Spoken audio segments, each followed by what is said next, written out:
বাতিল করো। সংবিধান বিরোধী এই আইন আমরা মানছি না, মানব না। সংবিধান বিরোধী এই আইন আমরা মানছি না, মানব না। অল ইন্ডিয়া মুসলিম পার্সোনাল ল বোর্ড জিন্দাবাদ। অল ইন্ডিয়া মুসলিম পার্সোনাল ল বোর্ড জিন্দাবাদ। সংবিধান বিরোধী এই আইন আমরা মানছি না, মানব না।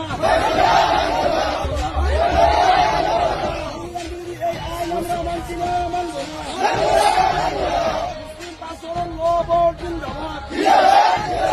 মুসলিম পার্সোনাল ল বোর্ড জিন্দাবাদ। আইন বাতিল করো।